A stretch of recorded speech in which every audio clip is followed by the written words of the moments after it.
você vai conhecer Nova Venécia, cidade montanhosa, fonte de jazidas de granito, que tem na extração de pedras uma das suas maiores fontes de renda.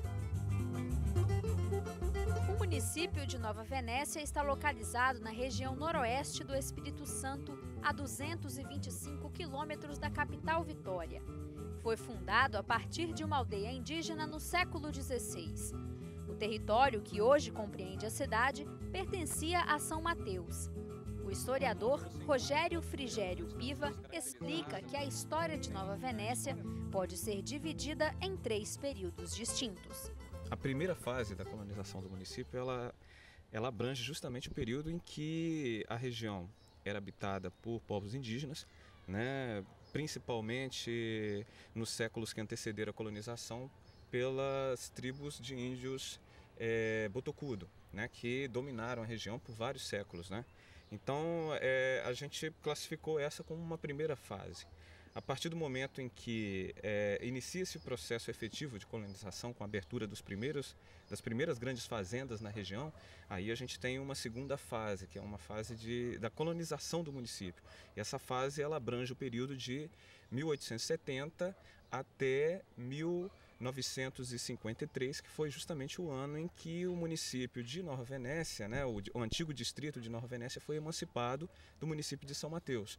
Então aí já se inicia a terceira fase, que seria o período em que já se constitui um município independente, né, com uma administração independente do município de origem. Grande parte das terras produtivas pertencia ao Major Antônio Rodrigues Cunha, o Barão de Aimorés. Por volta de 1892, eles criam aqui um núcleo colonial, né? Então, às margens do rio Cricaré são criados vários lotes, em alguns de seus afluentes também, né? E aí já aquela massa de fazendeiros que você já tinha aqui, né? Alguns fazendeiros poderosos, como por exemplo o primeiro fazendeiro que inicia a colonização da região, que foi o major da Guarda Nacional, Antônio Rodrigues da Cunha, que era nascido em Conceição da Barra. Ele vem para cá e mais tarde, inclusive, já no ano de 1889, antes do fim, né, do Império, antes da proclamação da República, ele é agraciado com o título de Barão de Aimorés, né, porque naquela época a região que hoje corresponde ao município de Nova Venécia se chamava Serra dos Aimorés, né? Era uma alusão, inclusive, à lendária Serra dos Aimorés, que seria divisa, né, entre os estados do Espírito Santo e de Minas Gerais.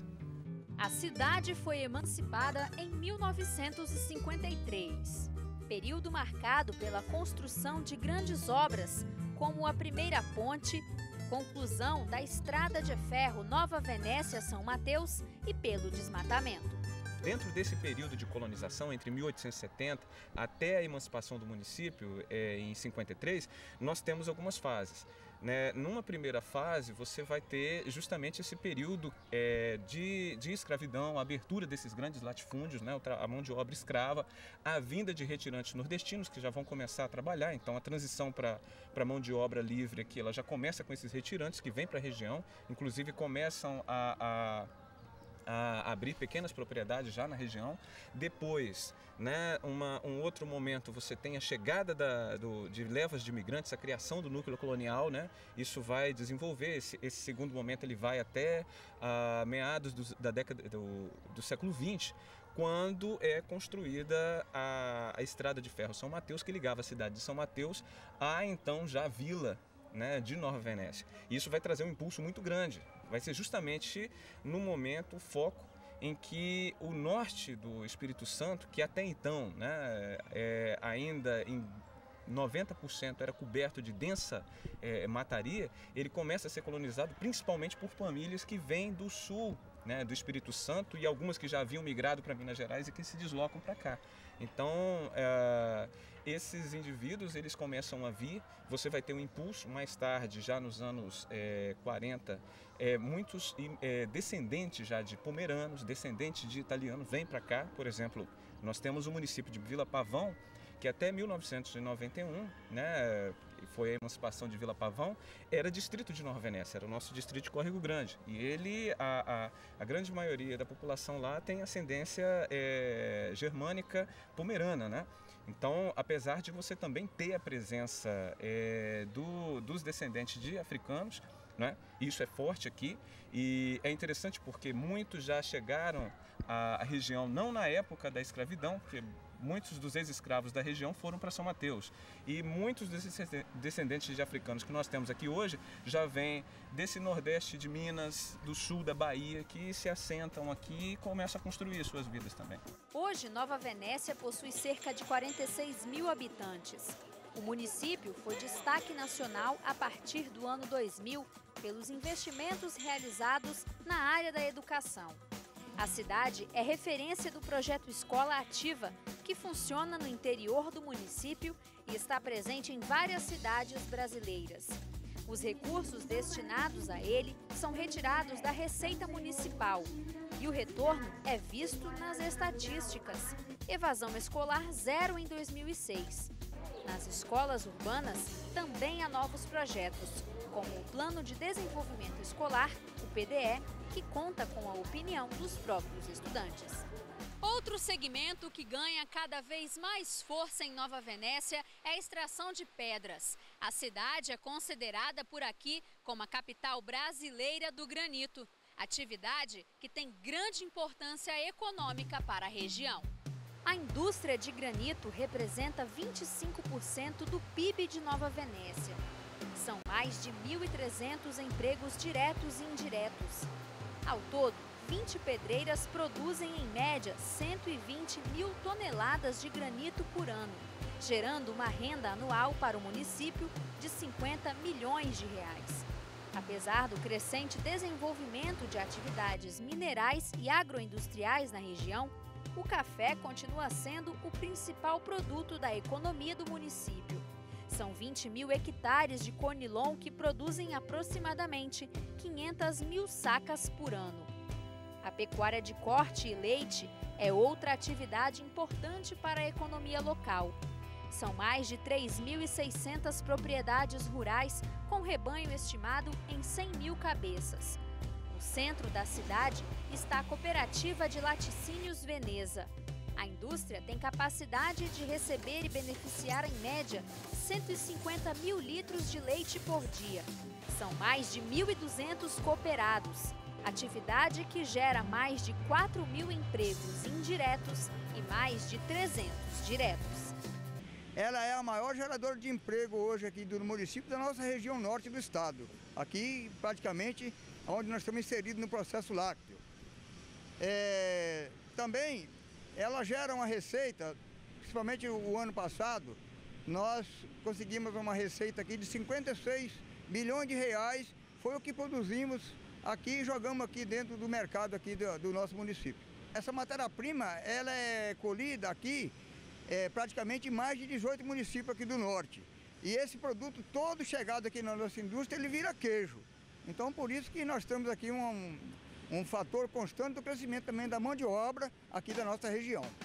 O comércio é uma atividade econômica que ganha cada vez mais destaque no centro da cidade. Situação bem diferente da encontrada aqui há 80 anos. Fotos antigas retratam o crescimento do local. Esta imagem, tirada em 1927, mostra a antiga ponte que ligava os dois lados da cidade, dividida pelo rio Cricaré. Antes chamada de Ponte de Madeira, a plataforma ganhou cara nova em 1968 e hoje é uma das vias mais movimentadas da cidade. O rio Cricaré nasce na Serra da Safira, em Minas Gerais. Tem extensão de 188 quilômetros. 104 deles cortam o Espírito Santo. Aqui em Nova Venécia, o rio movimenta a economia por meio da pesca. Ajuda também na irrigação das plantações. Mas a importância do trecho que corta o município vai além do valor econômico, já que ele se torna também mais um cartão postal da cidade. As belas paisagens são marcantes por aqui. Na entrada sul da cidade, na saída de São Gabriel da Palha, a Pedra do Elefante faz as vezes de anfitriã como símbolo do município. São 614 metros de altitude. A pedra faz parte da área de proteção ambiental. Ela é assim chamada pelo formato que lembra um elefante deitado. A vegetação nativa de Nova Venécia é de florestas tropicais, mas grande parte da mata foi devastada no final dos anos 50. Apesar disso, nos últimos anos, alguns fazendeiros estão buscando a preservação e investindo também no eco e no agroturismo. A atividade é uma das apostas do município para atrair visitantes, aumentar a renda local e expandir os negócios da região. E olha que potencialidades não faltam. A cultura e a história local são exemplos disso. Chegando no centro, encontramos a Casa de Pedra do Perlete. Localizada na rua Muniz Freire, a casa tem 4 paredes em alvenaria de pedras brutas. Foi construída entre 1925 e 1928 pelo italiano Battista Perlete. Na época, a edificação era usada como abrigo da Casa de Máquina de pilar café a vapor e como venda de secos e molhados. Entre os anos 30 e 70, a construção passou pelas mãos de vários proprietários, sendo abandonada nos anos 80.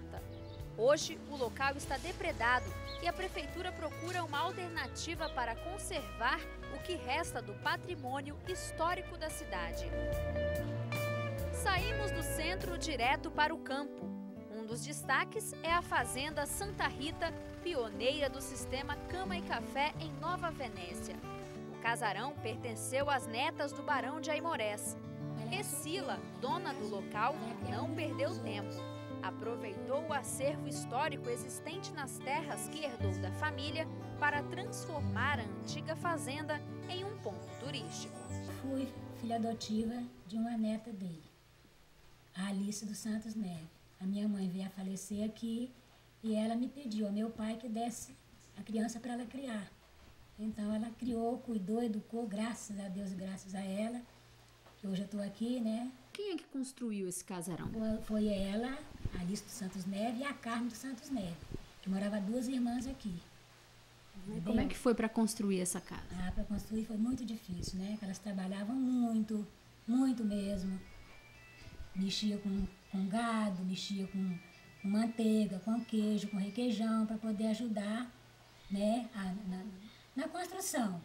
Vendia gado, tinha uma lavra também, né, tirava de vez em quando a pedrinha, já ajudava também, né, a comprar materiais, pagar a mão de obra, né, os carpinteiros, né, que são os pedreiros, e assim por diante. Foi lutando assim vários anos até conseguir chegar no ponto que ela está. O interior do casarão é um espetáculo à parte.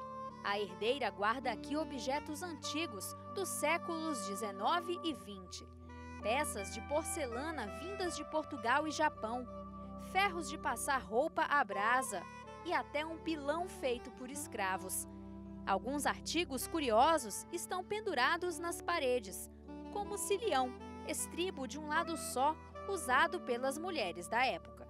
De todas as peças, as que mais chamam a atenção dos visitantes são as pedras preciosas.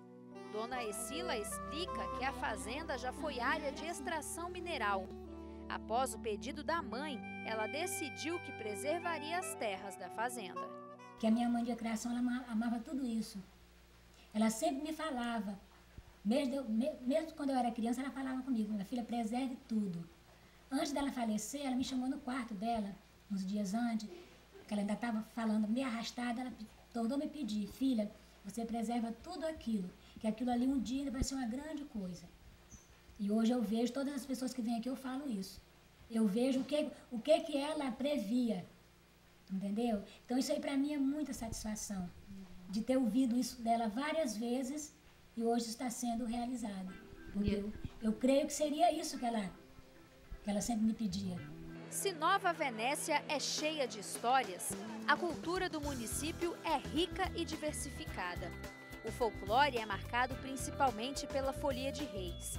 A manifestação faz parte do patrimônio cultural veneciano desde o início do século XX. sendo reconhecido em agosto de 2009 com o título de Mestre Armojo do Folclore Capixaba, concedido ao mestre Aloísio. Hoje nós temos aqui um mestre capixaba, um mestre de folclore capixaba, reconhecido pela Secretaria de Estado da Cultura, ganhou um prêmio através do edital de incentivo à cultura, desenvolvimento do folclore. Então, a partir daí, a nossa intenção agora é criar os núcleos de produção de folclore também através de reis mirim, estimular que a juventude participe do folclore, para que não deixe que essa atividade morra, porque essa atividade é basicamente feita por senhores, né?